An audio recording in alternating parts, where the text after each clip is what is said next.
This is Nadine Marissa. I play Nabila on The Walking Dead, and you're listening to Cinik Radio.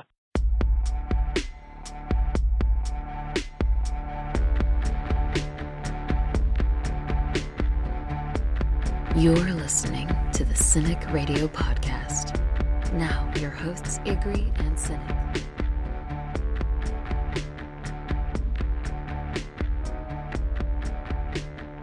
And you're listening to another edition of the Cinik Radio podcast. And I'm your host, Cinik. And joining me, as always, my co-host, and two dudes that won't just hang out in any hole, Igrihe and Ryan. And on this week's show, my Ripken-like streak of interviews continues, as I have the honor of talking to Ms. Nadine Marissa, who you know is Jerry's main squeeze, Nabila, on The Walking Dead. And oh, wait, there's more. We break down and review Season 9, Episode 4 of The Walking Dead, entitled The Obliged, because we are the Cinik Radio podcast. Like, listen, subscribe, but most importantly, never lend Rick your horse.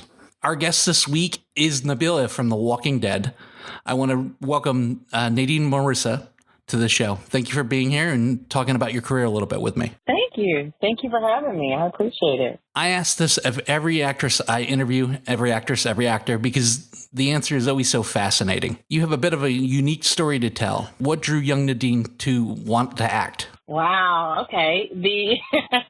That goes, it kind of goes back from when I was younger. I grew up watching, like, my mom be in the theater, and I got into it really early. And so, just from that, storytelling, just wanting to share stories and tell stories, and watching the audience go on a journey with the actors. You know, even as an audience member, I would go on a journey myself watching other actors. So, having that responsibility was always really important to me. Outside of your mom, who were some of your bigger influences on the big and small screen? When I was younger, I didn't really look at TV for like the stars. It was more of the stories. I mean, as you get older, you get people, you know, like Angela Bassett and Kerry Washington and Viola Davis.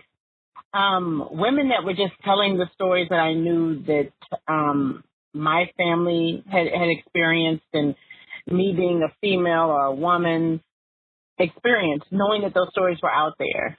Those are some big names and some big shoes to fill. So you, out of all the actresses out there, you definitely picked some good ones. One of the things I loved about doing these type of interviews is I get to kind of look through people's careers. And one thing that stood out to me that I didn't realize it was you at the time was that you had an amazing couple of appearances on Better Call Saul. What were those scenes like shooting with Bob Odenkirk? That was so fun. That was literally the very first time that I was doing a TV show. I'd done independent films, but I was doing a TV show. And I mean, you try to be a professional and go, I'm not nervous. I'm good. I got this. But that was my first time going, okay, so this is it. This is what we've been working hard for, you know.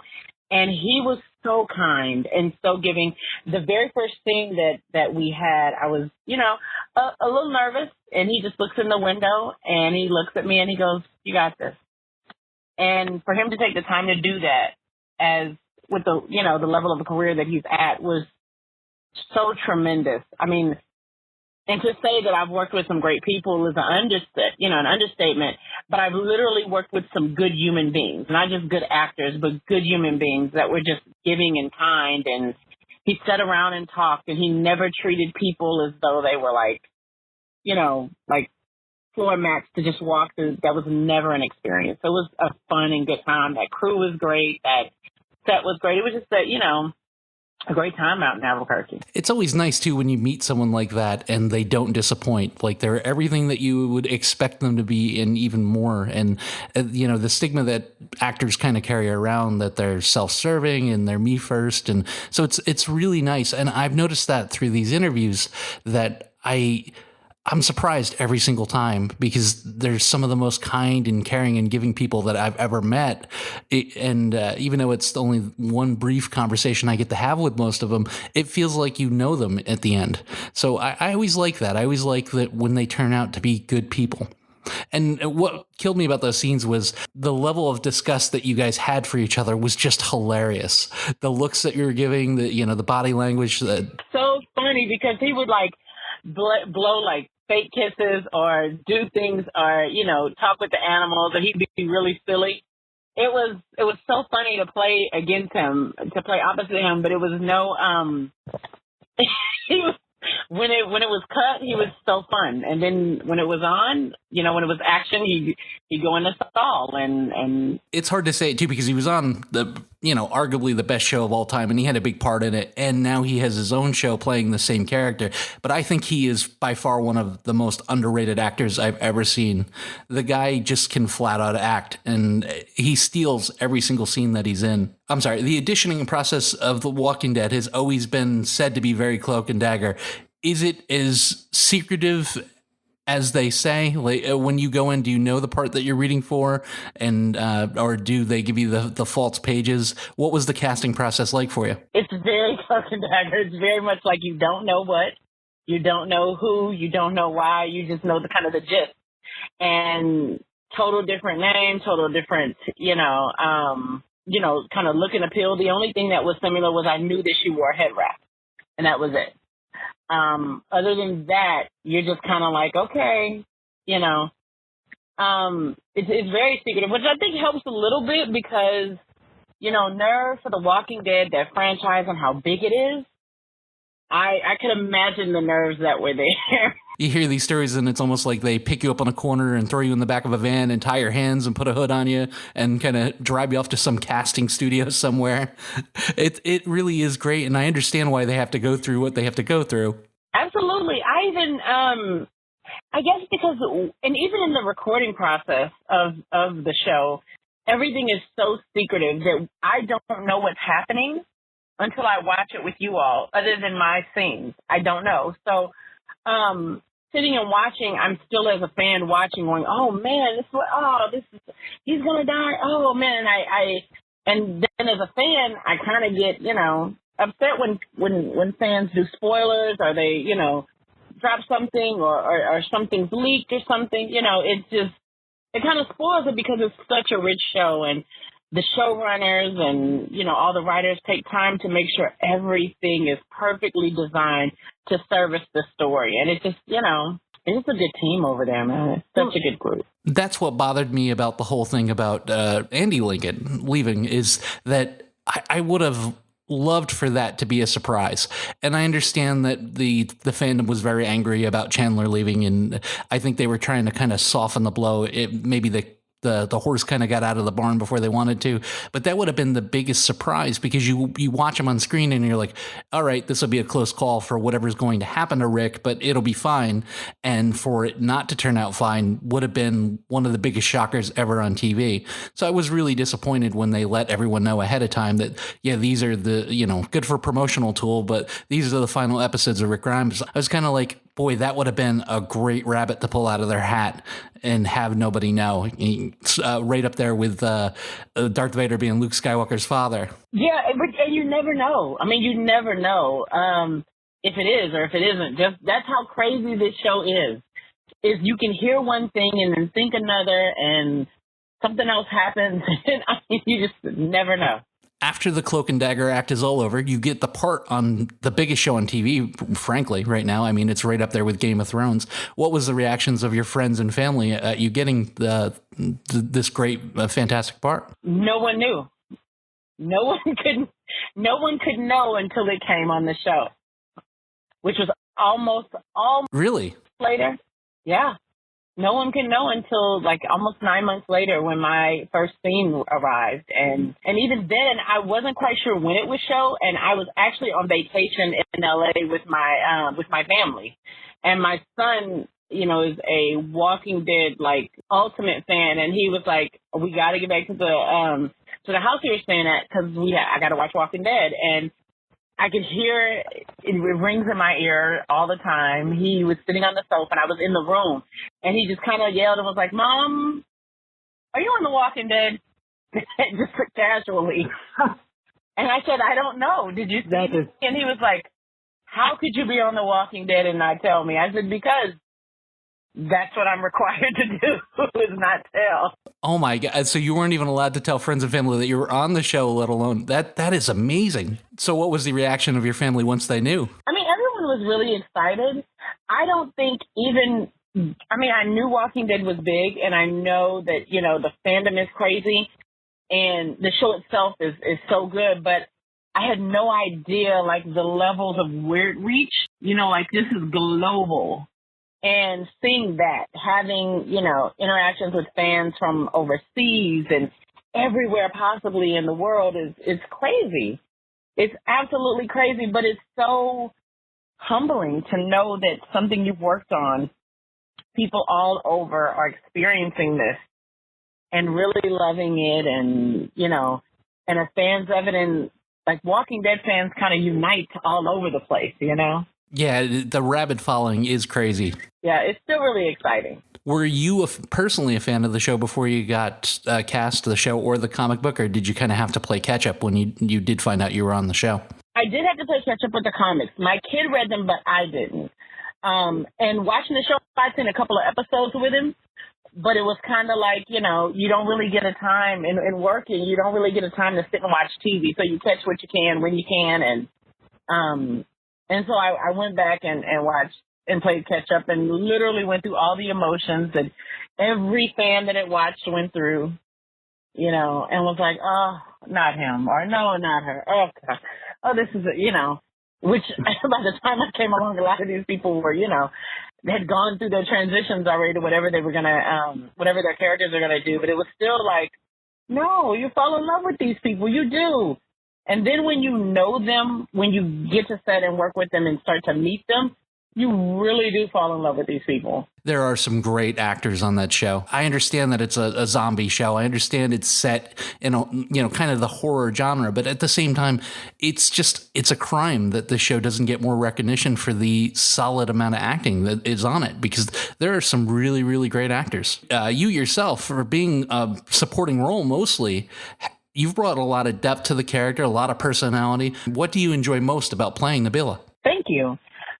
I think one thing that really, I knew this, how can I put this? This show really is for all people, and they've done a great job with including all people from all backgrounds, you know, all physicalities, everything. They really have done a good job of just including everyone. So if someone has someone to kind of align with and feel for, and coming in and wearing a hijab and what that meant for the ladies and women of this world who wear it was an incredible feeling. And when I get to meet fans and other people who say, I'm so glad I get to see someone on TV on my favorite show who wears what I wear, you know, that was so inspiring, knowing how much that meant to them.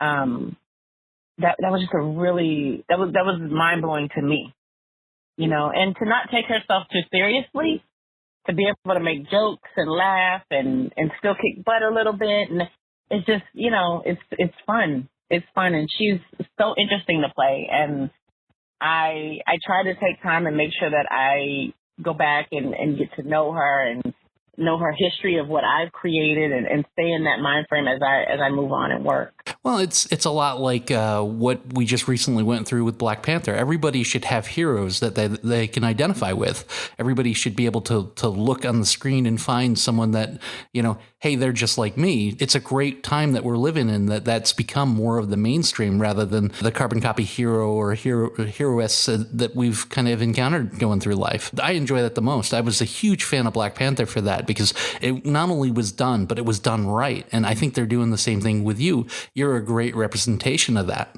My show is Total Kingdomers. I've run the question to him before, like, if I gave you any community that you could go and live in, we all chose the kingdom. A lot for the role-playing element, a lot for the leadership structure, the way of life. If I was given a choice, it would always be the kingdom, hands down.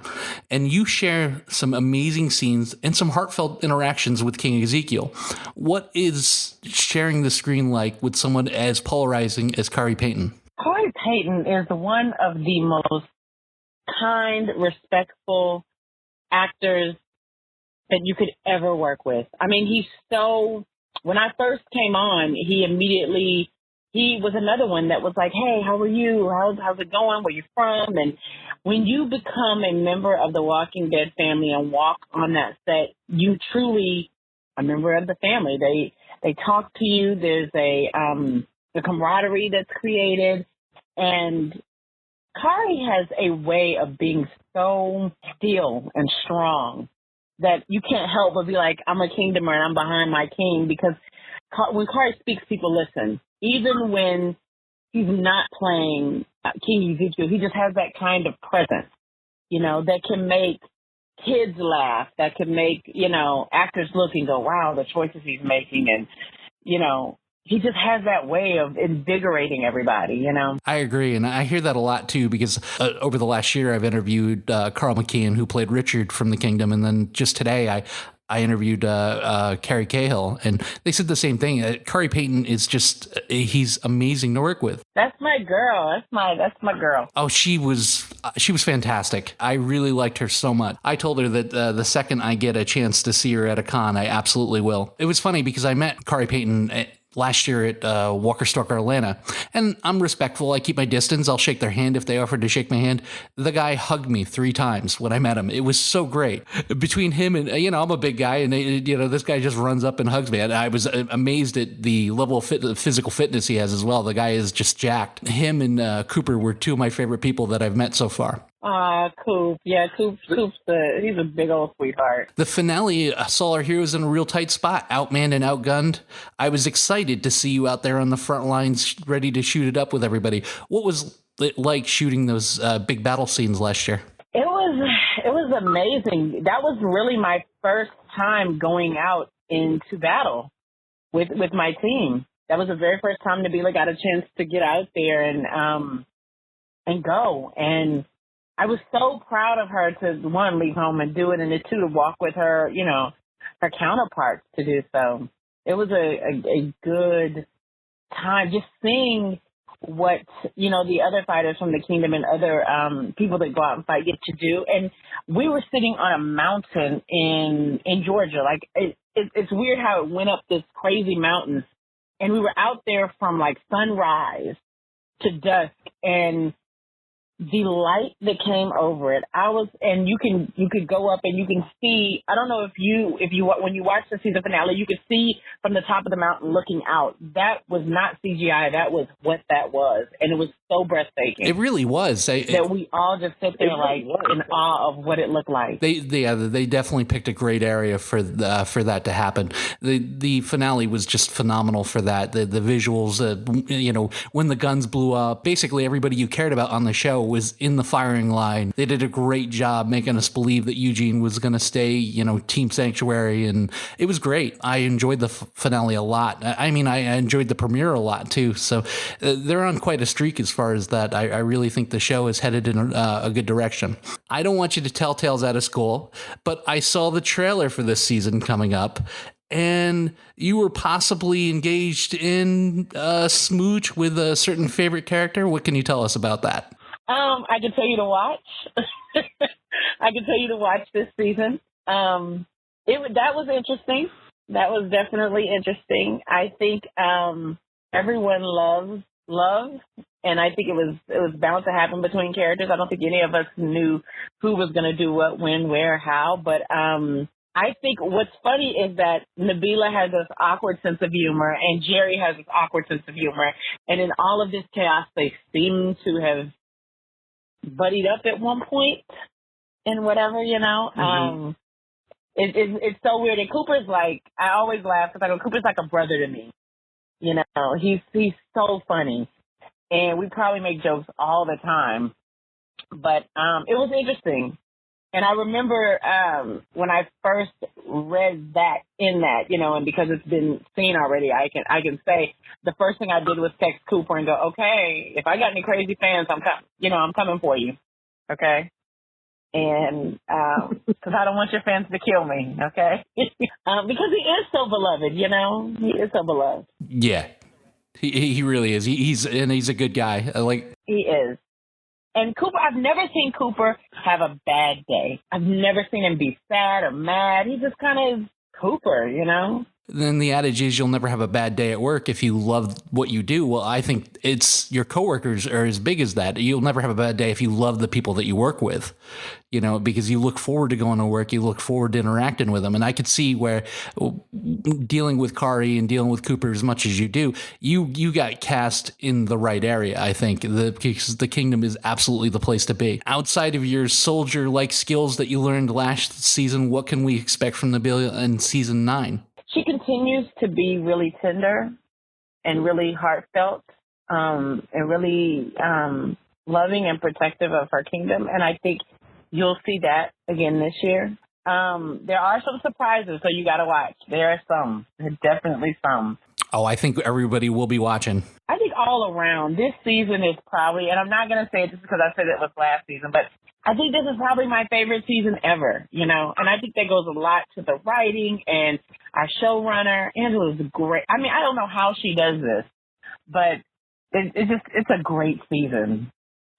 It really is. And in the midst of us, you know, like you said, rumored to lose Rick, it's just a really great season. What did you think of the premiere? Because I saw in the premiere that the whole tone of the show has changed. It seems almost like a completely different show. I think a lot of people, like you said, because people choose, because so many people tell you I'm a savior or I'm a kingdom or I'm this, they choose so many. I think she did a really good job of giving everyone their kind of place to live and see. I can't say it enough that this is probably my funnest one yet. So, yeah.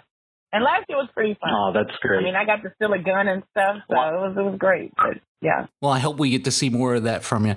And where can my listeners see you next? Do you have any projects in the works other than The Walking Dead? I kind of am stuck in this weird place where every time I work on something, I'm always signing an NDA, and I can't talk about it till it comes out.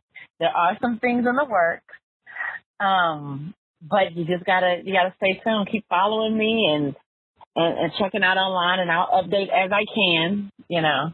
And I'll be at Walker Soccer Atlanta this year. And of course the year that I'm not going to go, that you're going to be there. Okay, well, NDAs aside, where can my listeners find and get their Nadine Marissa fix on social media? Instagram is @Nadine Marissa, and at Twitter it's @Nadine Marissa, and Facebook Nadine Marissa. I try to keep it simple so I can remember everything. Tagging there, and I'm really good at, you know, at replying to people, especially if you have questions or saying hi, what's up. I'm always, you know, talking to people. I think that's the best way to know what's going on and what they think. And I love to hear what people think about the show and how they feel about that kiss that you saw or whatever, you know. Let me know what you think. Absolutely. Keep your eyes on this amazing up-and-coming actress, because I personally see nothing but big things ahead for her. Nadine, thanks for being on the show. Thank you so much.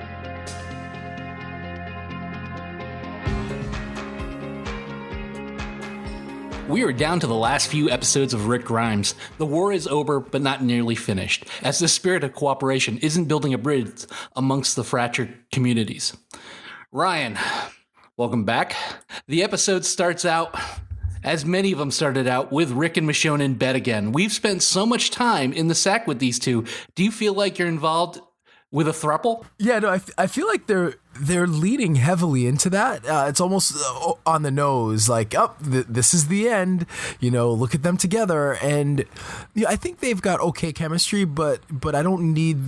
You know, whatever chemistry they have or they don't have, they kind of have to die on that sword. I don't feel like I need it necessarily to be thrust kind of in my face so much. It's like, okay, I know they're together. I know he's gone soon and it's going to be the end for her. I don't really, I don't need to see them in bed together, but it's also not something that really bothered me. It just kind of like sticks out like, okay, I get it. I get where you're going with this. If we didn't let the cat out of the bag that Rick was leaving, these establishing shots would mean a hell of a lot more, because then it would be such a surprise, like, oh no, and it'd be even more heartbreaking because things are going so well between the two of them that it's like, oh, sorry, it's over. That was kind of my complaint last season more, was that they're really, as cute as they were together, there wasn't much chemistry, and they're really trying hard to build the chemistry, but it just seems like after the fact. IG, what do you think they're trying to establish in these scenes? I think that they're trying to show how much they really care for each other, especially from Michonne's end, that, it matters. Everything that Rick does, everything that Rick is, everything that Rick has been matters to Michonne. And I think it's going to actually be a backlash to Michonne when he does finally leave. Regardless of whether he lives or dies, the fact that he's not there anymore is going to be a problem, and I think it's going to react some way to the rest of the community. I don't see her being as into creating laws and everything once Rick is no longer there. Yeah, it's hard to say, and Rick is really still playing that role of peacekeeper, and he's not doing the day-to-day grind stuff, the administrative stuff that Michonne's been stuck doing. But Ryan, if you're the leader of the free world now, like Michonne is, should you be putting yourself in danger at night, just going out and blowing off steam and killing walkers, especially by yourself? Either way, I think that part, it sounds like already like I'm really negative on the on the episode, but I actually quite liked it. But it is a little weird, and again, it's kind of on the nose, like. When we get to her conversations with Negan, I think that that kind of establishing part of that episode of her own kind of psyche and what she's going through, it was kind of supposed to show us that she is like Negan, and that she does have this violent streak, and that she does need to kind of blow off some kind of steam. And I feel like they could have done a better job of either establishing that earlier on in this season or in previous seasons, because it just kind of came out of left field, like, oh, so she just has to get up in the middle of the night and go attack walkers for seemingly no reason. That's odd. That's a trait that I didn't know was there. So I feel like they threw that in there so that it could come up with Negan, and it just didn't quite. It was a little weird. All right, Ryan. You of all people should understand the importance of training. If you don't keep that skill up, it's going to deteriorate. She got her ass kicked a couple of seasons ago because she wasn't training. And now you, the professional trainer, doesn't want to appreciate that she's trying to keep that skill going. I mean, Ryan, do we need to question your credentials now or something? I mean, you've got your own fitness podcast and everything, and you don't understand that going out at night when nobody else is going to tell her, no, you shouldn't be doing that, and going and getting her training on is a problem. Yeah, but she could be doing training during the day with an escort to make sure she's not getting bitten. I just said they were going to stop her. They wouldn't let her go. She's too important. I would agree. She's got to do it in the heat of the night. She's got to go out and do it that way. I'm sorry. She needs to train so she doesn't get her ass kicked by a garbage pail kid again. Well, that's what happened. I would agree with you 100%, except for the fact that they made it very clear that she couldn't sleep because she needed to get up and go kill things. So they're establishing... It's because she's not getting any exercise. Establishing for she's us not doing nothing. That she needs to get... The only strength training she gets is lifting Judith around. Come on, Ryan. It's a good try. You're the trainer. Good try. For me, it used to be Omar from The Wire, but IG, is Michonne not the baddest motherfucker on television right now? Oh, yeah, she's tough. And, she's been tough kind of everything we've seen lately. She was great in Black Panther. She was great in Infinity War. Denai is just amazing, and they put her in such great, strong woman roles, and Michonne is just badass. I don't care about the crossbow or, the Colt pistol or any of that stuff, man. The samurai sword is where it's at. It's just ultimate cool and ultimate badass. Yeah, she's hung with katana for days. Michonne drops her sword and has to resort to using the bat, killing a walker. It upsets her. She leaves it on the ground. It starts to rain. The bat lays there with blood all over it. Ryan, did you smell the Negan foreshadowing in the air? Yeah, definitely. And God, every, as we go through each moment of this episode, I'm like, God, there's so many crappy parts of this episode. Not crappy, but again, it's trust your viewer's intelligence a little bit. And, it just seemed, again, it's just on the nose. They're like, oh, look what's going to happen. Negan's bat just happens to be hanging out in the middle of nowhere for her to grab and kill a walker. It's just there's a lot of this stuff in this episode. And again, I really did enjoy it overall, but yeah, there's some issues with I think, I don't know, just not trusting the intelligence of the viewers. It wasn't Negan's bat. It was just a bat. Oh, okay, then look, even if it was just a bat, it's still it doesn't make it. There was no barbed wire. It wasn't Lucille. It wasn't awesome. It was just a bat. I was watching on an iPhone. Oh, so I might maybe I thought I saw the barbed wire. Okay, well, it was just a bat. Still, in some ways, that's even worse. I stick by it.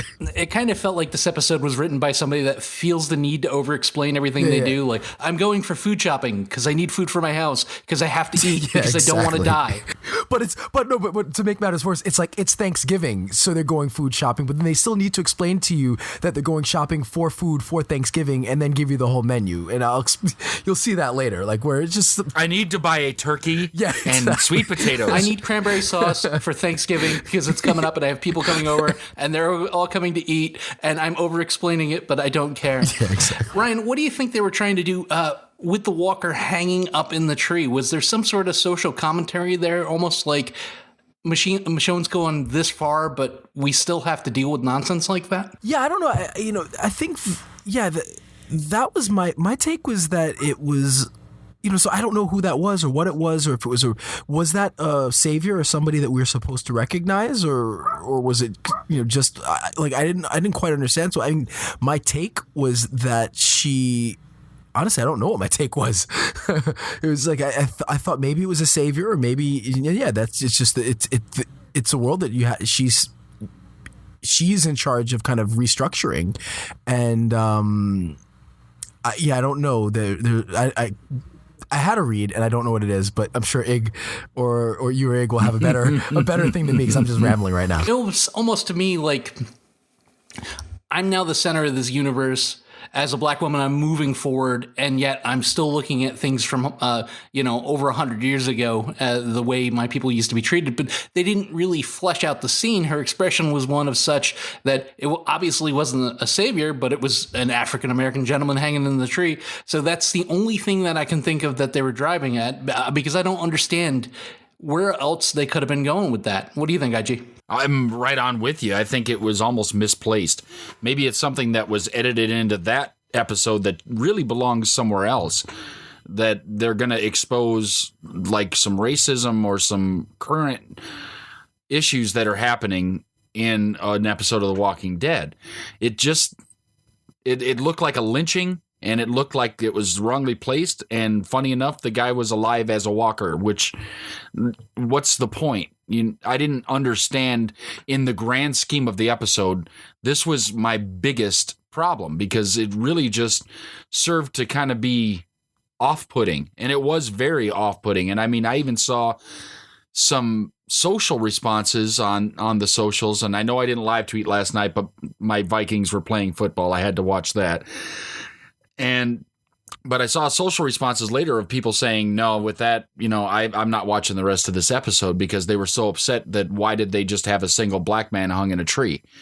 And I understand the backlash from that. It's not the type of thing that we've had in this show. It's almost been an escape from most of those types of social issues. It's interesting that you guys bring it up because I didn't take race from it at all, which is odd because it was a black man hanging in a tree. She's a black woman, but nothing about it spoke race to me. And I guess because the show has done a great job of really being inclusive, and there really hasn't been much of any real race issues throughout the show. I mean, if anything, it's been very minimal. But that didn't even register as a race thing. I just thought of it as like, this is the world we're in. And, I just figured maybe he's a savior or who knows what, but I really didn't think anything of that because race just has not played into the show, at least as far as I can remember. Well, and they've always seemed to stay away from it all the way since the first episode, right? Going back to the first episode with Merle and T-Dog up on the roof, and Rick explained it outright. There's only us and the dead now, and all that stuff is gone. It's all nonsense. So I'm not quite sure. Hopefully, maybe we'll get some sort of explanation. Maybe it was a direct shot at Michonne. Obviously, someone had done that to that guy because his hands were bound in front of him. So I'm not quite sure what that was. But IG, Jesus Monroe obviously must, Paul, he obviously must listen to last week's podcast. He too feels that there's big picture issues like executions that deserve a bigger discussion, and not to be done in anger, and not to be done spitefully, and not to be done rashly like Maggie did with Gregory. What do you think? Do you think Jesus might have been listening? Oh, he must have listened because we were right, and now he proves that we were right. anytime you're running things from a single point of contact, anytime you have a society where literally one person makes all the decisions, that's a dictatorship. We just can't have that and be productive, because then that's going to lead into communism, where that one leader has everything they want and everybody else suffers, even if there's no need to suffer, because you have to provide for the leader. And it's just not conducive to building from the ground up, and they are literally building from the ground up. There are some buildings and things around, but no firm sources of electricity or plumbing or anything else. So this is all stuff they need, and you need people to trust you. Well, if somebody does you dirty and you hang them in front of everybody, it's going to destroy some trust. We really need to pull it together. And granted, she's only done it once. So maybe she can get the trust back and say, I can explain all these things that Gregory has done to me for years, including when she came and was pregnant and he's like, nope, you need to leave. Now they bullied themselves into staying, but he's just been a bad man all the way around. So I'm hoping they can find a way to figure it out. She really never did a good job of explaining herself. But even at the execution, it wasn't, he tried to take my life and he did all this stuff and we determined it was, I'm sending a message and this starts now. Maybe if she would have explained it, but maybe she didn't feel like she was in a position where she had to explain it to anybody. But Ryan, that leads me to my next point. Say you are the leader of one of these settlements. Do you want a council where you can kind of, where sometimes they'll undermine you, but you can also bounce ideas off them and come up with a consensus? Or do you want your word to be the only word? It's tough. I think one of the interesting things about what this show has really become now is the creating a society from scratch. And, we've had the benefit of thousands of years of evolution and growth and trial and error, to form a society that, as much chaos as we're in, it's as good as and as strong, hopefully, as anything that has existed. But it's taken a long time, and they're basically now starting out from scratch. So, I guess the question is, when you're starting from scratch, I think representative democracy doesn't work. We look down on dictatorships, but in a situation like this, you kind of need something like that. But yeah, I think you need a strong council, and you need people that you trust, but then there's always that fear of them undermining you. So, it's not an enviable position, but I think you do need counsel because, it's better to have them close to you than to have them try to undermine you if you have too much power. But then again, Negan was the kind of benevolent leader who people feared but respected, and that seemed to work for him until it didn't. So there are so many different leadership styles in this situation, but I think that's kind of what the show's become about, is what kind of leader are you going to be? How about you, IG? Would you choose a strong council around you, or would you want it to be your word is the only word? Well, the problem with my word is the only word is that's assuming that I know everything, and there's just no way. And any one of us can't proclaim to know everything. So when you bring people around you that know things that you don't know, that gives you more in the way of, do you have somebody who knows how to grow crops? That person should be on the council so that he can inform you how we're going to do this moving forward. Do you have somebody who has previous experience in laws or law enforcement? They should be on the council. All of these things are things that not one person is going to know, because to live in the world is too diverse. And so I don't want to be fully responsible for every decision. Now, granted, somebody should be, just like they did have an election, that somebody is the final decision maker, because what that is if you have a tie or nobody's ready to make a decision, you can't just sit on no decision. Somebody has to make a decision. But to make it without counsel, to make it without anybody else's input, is foolish and foolhardy. With the Saviors gone, it looks like the bridge is a goner. But Ryan, did you get a little bit of the feels? We all are team haircut. Eugene finally gets a little bit of praise from Rick, a little bit of the attaboy. I mean, after everything, he's not just a guy reading a book. Do you think it was long overdue? I don't know. I still harbor a little resentment towards Eugene. Come on, man. But he won the war. He did. Directly. Single-handedly won the war. He did. I just question his motives. But we'll be charitable and say he did. He was intending on doing the right thing the whole time. No, it was nice, I think, for him to get that recognition. And it seems genuine. And I love his performance. So I hope we get more of Eugene, and he can redeem himself in my eyes, because if he doesn't, then he just shouldn't be on the show anymore. I love the fact that he's taken more of a leadership role and he's leading these big projects. This one looks like it's going to fall flat on its face, but you need people like Eugene in the world to reconstruct it. You need idea guys, and you need well-read people. And I mean, he's borderline genius intelligence like you, IG. If we're looking to make a sandwich, you would be the guy I would go to. Oh, yeah. If we get out of that bologna nonsense, get some better meats. Some spam. Give me some spam. Now, do you think the praise Eugene received from Rick was long overdue? And did you see the little bit of confidence come across his face? Well, it's totally been long overdue, especially if he's gotten none since they won the war. Because, again, they won the war because of Eugene. He did that underhandedly and made sure that basically he was dismantling all of the saviors all at the same time. And that was beautiful. So to question his motive or anything, I'm sure that motive was right from the beginning. That might have honestly been why he gave himself up as the person that manufactured the bullets to begin with. Maybe that's a bit of a stretch, but I'm willing to give him the benefit of the doubt at this point. That being said, I'm glad that he finally gets a little bit of recognition from somebody that isn't a psychopath, because you know what? Negan did recognize him a little bit and, call him his chief engineer and everything else, but it didn't mean anything because he still threatened him every chance he got.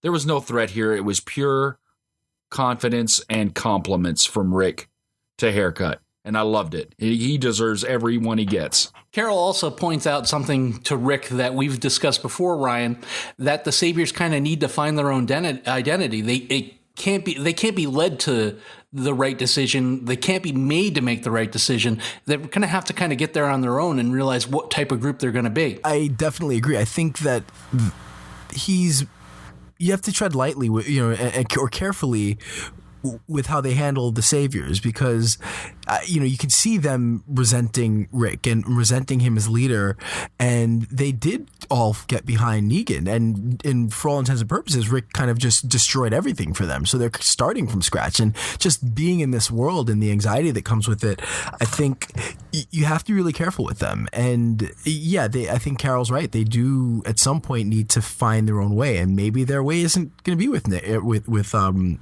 Rick and everybody else, but there's too much tension, and I think they do need to kind of figure it out on their own, and maybe come back to the table or not. Well, due to them letting the cat out of the bag, the hard part about this episode, but the great part for me, was that these are the final conversations that he's going to have with Eugene, with Carol going forward. And we know that, but they don't know that story-wise. So that was hard for me. The acting in this episode, regardless of how I felt about a large part of the decision-making or parts or pace, that was hard, but the acting was amazing. Everybody did a great job from Maggie all the way down to Eugene. Everybody kind of knocked it out of the park this week, but that was the hard part for me, seeing Rick tear up when he was talking to Carol, that he wanted this to work so bad. It was rough. IG, between Daryl shanghaiing Rick's rescue attempt and Rachel's sorry, not sorry about ignoring Rick's relay attempt, has Rick Grimes basically lost all of his allies? It really seems that way. It seems like he's basically out on an island by himself. And it's unfortunate because a lot of these people are alive and thriving directly because of Rick's actions. All the way back to the beginning, Rick has been the one to make the decisions to keep them moving forward, to keep them surviving and thriving and starting to farm. Hunting, everything that they've done has been Rick getting it going. And I don't think that many of these people are remembering it now. And I don't really care for the remembrance episode, like after he leaves, where everybody says all the things that Rick did for them, because that's just, in this type of world, not something that there should be time for.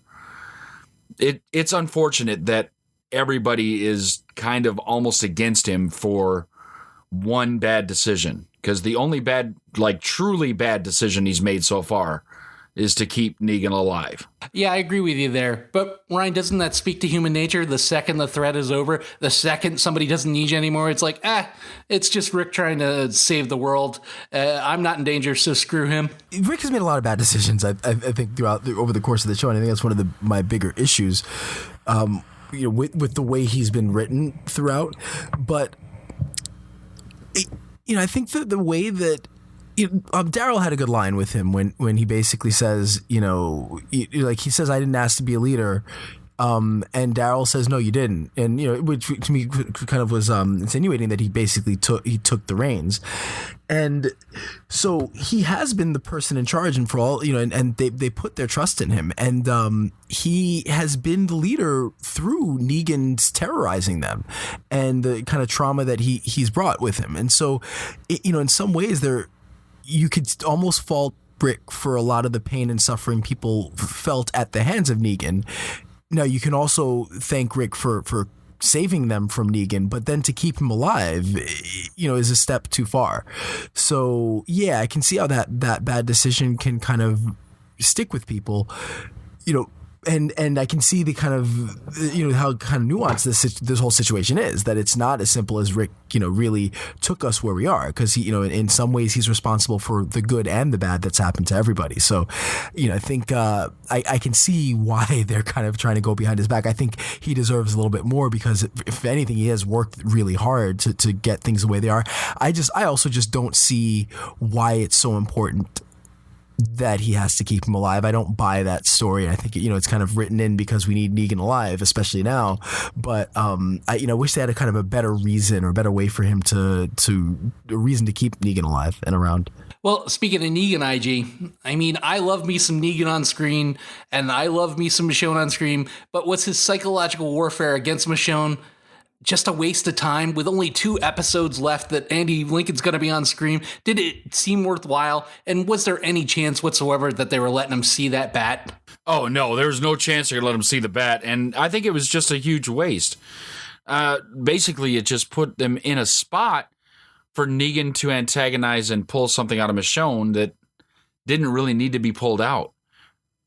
I don't know why they need to make her seem like she can still be furious and that she can still be deadly and she can still be vengeful when she's basically got everything going well for her at this moment. Now, we know that table's going to turn with Rick leaving the show, but she still has a family. She's got a home. She's living well. She gets to go out at night and kill things. Life is good. I don't know what problem she has at this point that she wanted to stand there and take whatever lip he was going to throw at her. And dump out the food and then bring more food. She's just learning to waste. Like, the tomato was bad. She wasted a whole tray of food. Come on. Like, that would have fed that whole savior camp for a month, I'm sure. We're back with the one piece of vegetable or fruit feeding the saviors for a month. To make it worse, Dixon just completely took one bite out of an apple and threw it on the ground, too. I'm like, are we not in the apocalypse where people are starving? I mean, think of the children of Oceanside. Ryan, you're a realist like I am, and Rick and Daryl decide to have a wrestling match, which ends them down in a deep, deep hole. It looked like a 10 to 15-foot drop. Do you think they would have been at least slightly injured after that fall? Yeah, so many things are wrong with that scene. Like, number one... Why was there a fucking hole? Yeah, number one, that they fell into a hole. And then as soon as they fell into the hole, it's like, oh, great. So, of course, they're going to have a hard time getting out. And then walkers or zombies are going to show up and start falling in. And then there's going to be tension, but they're both going to magically escape. And so that was a little annoying because, again, it's like, come on, you couldn't have written something better than that. Like... Yeah, that's just frustrating to see that scene play out and very predictably play out. So yeah, I didn't love that. But I think I liked the scenes between them in the hole once they got there before they attempted their escape. But it was a little annoying, kind of the setup for all that. Well, little known fact, IG, that hole is actually where Andy Dwyer was living at the moment, and he was trying to tunnel his way to Fear the Walking Dead because he heard it was nicer climate. I just want to know why there's a hole there. There's no reason. There's just a big hole. Like, are they trying to trap tigers? Why is there a hole? I mean, there was only the one tiger. There can't be more of them just wandering around. I don't understand the point in just a big hole. But it did give me a good idea. I mean, they use that for defenses in the comic book. Why not get some equipment and just start making huge holes all over the place for the walkers to fall into, like Gold Rush style, then dump some of that old gas on them and set them on fire and rinse, repeat. And eventually these herds won't be that much of a problem. I don't understand why there's not more holes. I'm in favor of more holes. But then what? You're pro hole. But then also, why weren't there any walkers in that hole? Like, that it's not like that was dug yesterday, or maybe it was, but like there was nothing in there, and so you'd expect like at least to be something in there to show for it. So that's what the saviors did that ran away. They dug a hole. Exactly. Well, we'll show them. They got a bridge. We got a hole. What was the tougher battle? The fight between Rick and Daryl, or watching Reedus wrestle through all those lines? With Grimes leaving, are the days of Dixon just grunting his way through scenes a thing of the past? Oh man, Reedus is a good actor, and he's got a range to work in, and speeches and monologues are not the strong point of that range. I'm sorry. I know that everybody loves Daryl, but if we were going to lose Rick or Daryl, I'm in the lose Daryl camp, and we're losing Rick. It's going to be rough. I mean, I'm really hoping that they give more screen time and speech time to Maggie, Michonne, the King, all of these other people, and let Daryl just continue to be Daryl. Because if they try and put him out in the forefront as a leader who's going to monologue, it's not going to work as well. And I think they know that, but I think they're trying to reconnect these two a little bit, and that's okay. Like, I don't want Rick to leave with his relationship with Daryl fractured. I think that would be a disservice to the whole show. Once again, that's probably their last conversation, too, the last time they were going to see each other. And I was just telling IG before we started this, I'm really emotionally invested in The Walking Dead as far as the characters. So for me, that was rough to see him kind of part like that, even though they kind of talked it out and hugged it out and climbed up some roots. There was some good stuff in that scene. And I pick on Reedus relentlessly, but he acted his ass off. And, if it's things to come and he gets more lines and he's more the center of the program, I love the show. I'll keep watching. But there was just some good stuff between them. Like, he basically said, Rick, I would die for you and I would die for Carl, but you're going the wrong way here. And as sad as it is for me to say, I gotta admit that I was agreeing with Daryl. I was nodding my head. Daryl was using the conventional wisdom that Rick is headed down the wrong path, and I couldn't agree with him more. And just another fact before we move any further, just because there's a hole, Ryan wants to stick his walker in it. I'm just saying.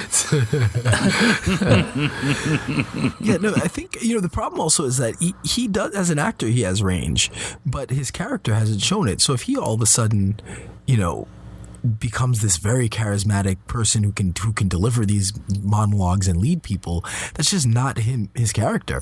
And I hope that's not the route they go. I think they do have enough people between like Maggie and the King and even Negan, depending on how his character develops, and Michonne. I think they've got enough there that Daryl can be Daryl, and the same character he's been, without them trying to shove him down our throats and make him the next Rick, because no one's going to replace Rick. And I think I gained, I think I've said many times in the past that the show could probably use less Rick and use no Rick.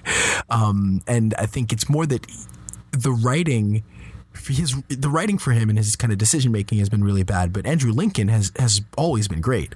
And I think I started to realize, like, I don't know that this show survives without Rick. And I'm a little concerned for how, because he really is the leader, and bad decisions and all, he has been the only real I mean, he's been the guy. And I think I love, Maggie has been great and has developed, and Carol's developed great, but nobody's going to replace Rick.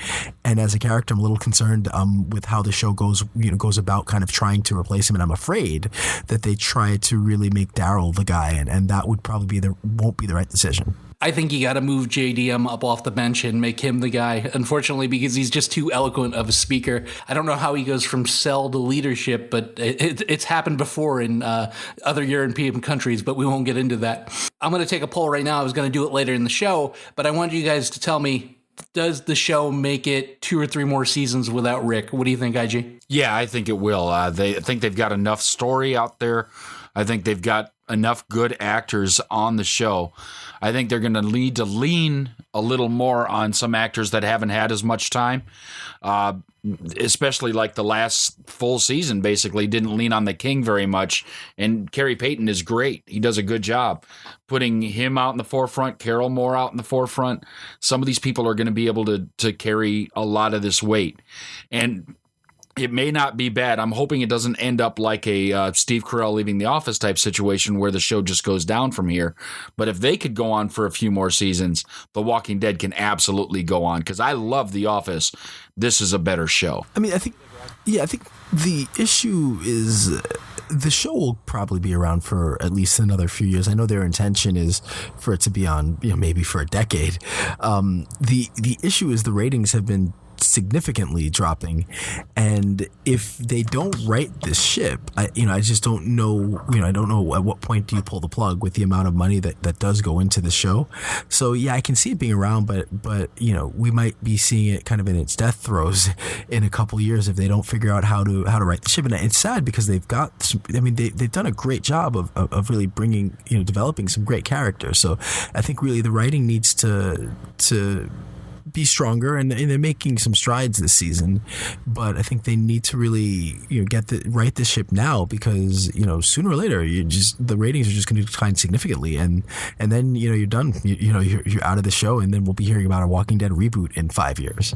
Well, I think they're already working on a different Walking Dead type show, and I have a feeling that we'll get one more season after this, and they'll probably wrap up the storyline, and which they probably should. This never works out well. If you look at any show, when the main character leaves, ensemble cast or not, it just never works out well for the show, and they all regret it going forward. We'll look 5 years from now and say, yeah, that show should have ended. It'll be on one of those great lists that the show should have ended when Rick died. And it really should have probably wrapped up, because he was the story. His family was the story. But I made my patented Ryan George confused face and tapped out completely during the Jadis and Gabriel scenes. Ryan, did it seem forced to you? Did it seem hokey? Maybe a little bit of bad drama, especially when she put that rag over his face and they had to make the dramatic music as he passed out? All of the above. I liked, despite all that, I actually liked the scene. It just was out of place. Like, it didn't, for a show that can go a couple episodes at a time just completely ignoring main characters, for them to take this kind of tertiary storyline, and I'm granted it may prove to be a very important story down the road, but to take what right now, while we're dealing with like the death of Rick Grimes and the potential murder of Negan, and the revolt of the Saviors, like to deal with this side mission that for 3 minutes that really did nothing to advance the story as we need to see it over the next couple of weeks. It just made no sense. It was just kind of forced, and I like I said, I think the scene was fine. It was a little hokey and silly, but I didn't mind the scene, but it definitely felt a little forced and kind of shoehorned in there for no apparent reason. Now, Ryan, I like how you think this is a tertiary storyline when Jadis has contact with people that have a fucking helicopter. So what I mean is that clearly it's going to be an important story, but I mean kind of like as far as what are we focused on right now, and I think you've got the primary story is the final. They still got to set something up to move into, because right now, like, we all know Rick is leaving, and they've been spending a lot of time like kind of building toward that. But if they didn't start anything else, then it would be very abrupt for all these things to come in. So I think while that story was kind of improperly placed, I think it could have been better in the ending of last week's episode versus in the middle of this week's episode. Right. Yeah, because, it's stuff that's important, and I think it's going to be important to build on because this is going to get us either Whisperers or Commonwealth or somebody else. But it just was misplaced in this episode. It's important story. Yeah, no, and it's not that the story itself. I mean, kind of like, we have this kind of 2-3 episode arc where it's kind of the death of Rick Grimes, and the stories that we're getting are kind of focused on him and dealing with the camp and the bridge and the saviors. And so, yeah, you're absolutely right. I think this would have fit in better at the end of last episode because that was part of the arc of that episode, where this one, it just felt like, okay, we have this story, we're dealing with Michonne, we're dealing with Rick, we're dealing with what's going on in the camp. Oh, and here's this mission. And yeah, so when I say tertiary, I just kind of mean like in the stories that are important for this, it's not important to the story that these couple of episodes are trying to tell, but I'm sure that as the season moves on, it will turn into a primary thing. So yeah, like I said, kind of on the micro level, tertiary, but like I said, on the macro level, I'm sure it's going to be, primary or secondary storyline. Well, yeah, and it should have been stuck someplace else. I didn't quite understand what was going on. First he's an A, then he's a B, then he's an A, then she's tied him to the sled, and then she's threatening to feed him with a walker, and I need to bring you with me, and then in the end she knocks him out and leaves him there by himself. I did like that line or whatever she wrote about, if you want to go far, go together. If you want to go fast, go by yourself. I really like that, however it was worded. I did like that part, but otherwise, yeah, definitely could have been used at another spot. IG, the Saviors are back and they want some guns. Apparently, Jed didn't learn from last week that you don't mess with Carol. At what point is she going to run out of surprises?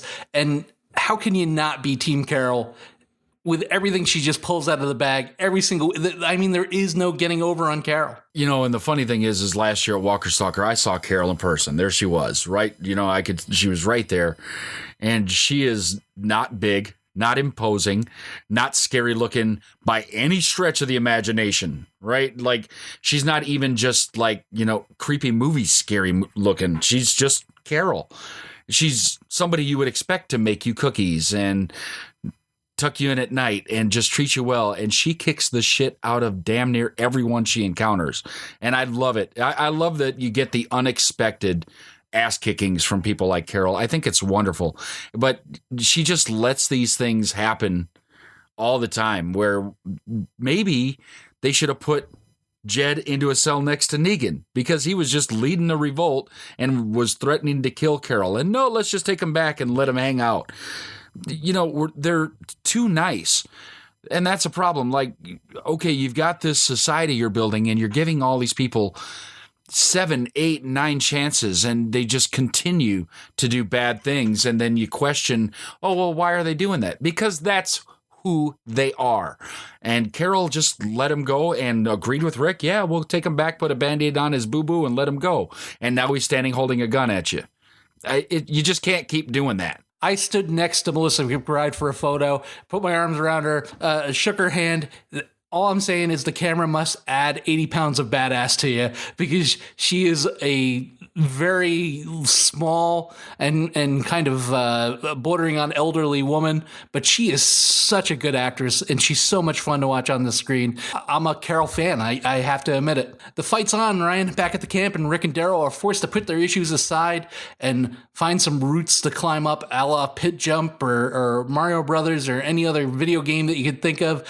Was the trip down the hole worth dodging and falling walkers while they were clinging to roots on the side of this never-ending hole?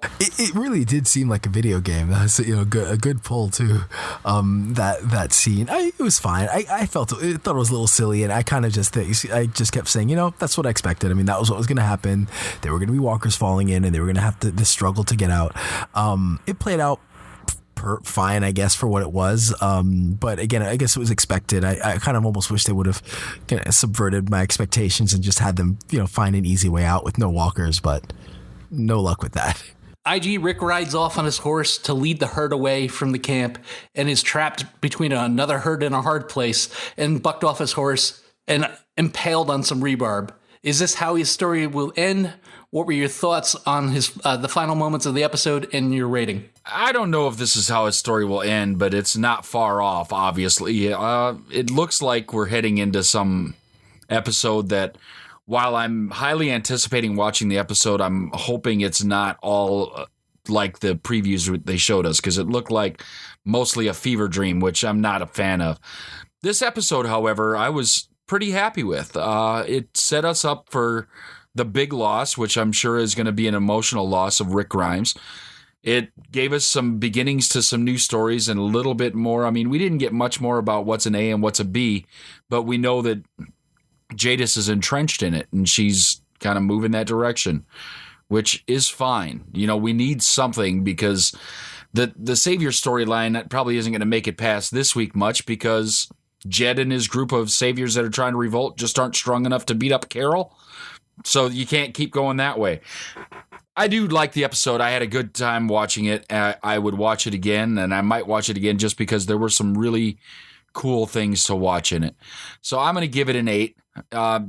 Last week's episode was a little bit better, but I'm really maybe just starting my sadness toward the loss of Rick Grimes. So, yeah, I think along the lines of what Ig said, I have a feeling it'll be a fever dream, and he'll die on that, you know, impaled on, and you know, he'll come to a very gruesome and sad end.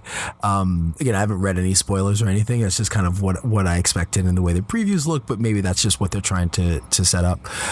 You know, I think this episode had a ton of logical issues, as we talked about, and just a ton of, again, hitting you over the head, forced foreshadowing and stuff that I just don't think was necessary to tell the story. But that being said, you know, this is a show, an episode about moments, and I think it got the moments right. And I really liked the moments between Michonne and Negan. I think it's setting up, you know, clearly setting things up for once Rick is gone. Michonne's going to have some tough decisions, and Negan's going to potentially have some tough decisions, and there will be, you know, some form of an alliance between them, especially when Maggie and company, you know, come riding in to kill him. I think, you know, the stuff with Rick and Daryl, again, was forced to put them in that hole, but once they were there were some emotional moments, and I think, you know, it worked between them. And I think the moments between, you know, again, Rick and Carol, as you talked about, Rick and Eugene, you know, really did work. I'm a little annoyed with the tension between the Saviors, just like deal with it already. So that part I didn't love. I didn't love them throwing the whole thing with Jadis in. But overall, I think, you know, again, this episode really got the moments right. And, you know, in looking back on the episode, I really enjoyed it and I liked it. And again, I could pick apart some of the logical stuff, but I don't think it'll affect my rating as much as it typically does. So I'm going to give it an 8. I think it was a strong episode in spite of some of the flaws. I'm going to give it a 7, and it was charity. And IG, you're right. Jed should be sitting in a cell right next to Negan. We can't determine who the Saviors are going to be, but we can certainly tell them where we're going to be, and that's no nonsense towards how they're behaving. I mean, if you're going to come at us, we'll take you away because we want peace. You may not want to live under our terms, and that's fine. You know, go find your own food, go find your own weapons, and find your own way across this river, apparently. But you can't keep letting them rise up and doing nothing about it. When he tried to take Carol's life, all right, so we don't agree with killing him, but we certainly bound him up and cart him off, and he gets to hang out with Negan for a little while. I'll give the episode a charity 7, mostly for the final conversations and Andy's acting. I mean, like I said, the whole cast was good, but Andy really stood out, and it was by far the weakest episode of the season. Rick's convictions have finally led him to his undoing.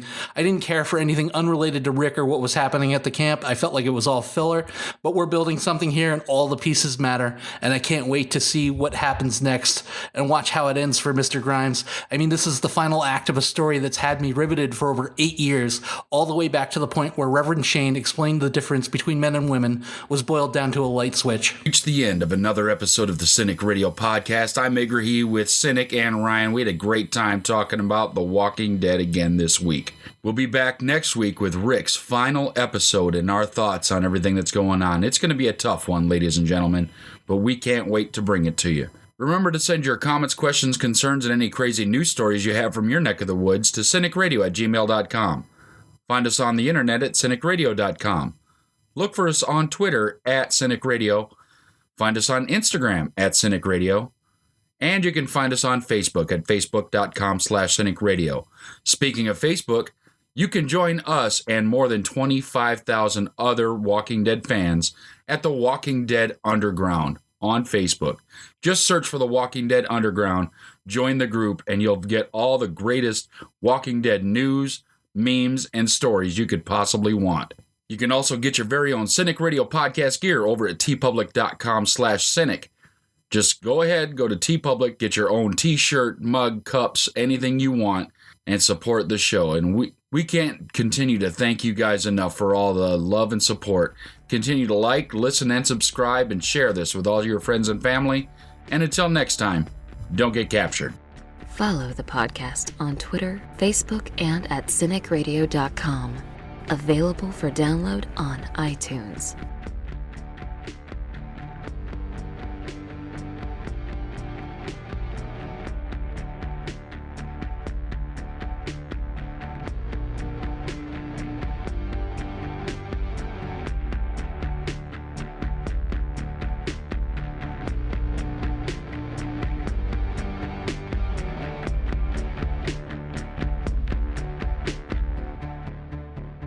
Pit jump. What the hell?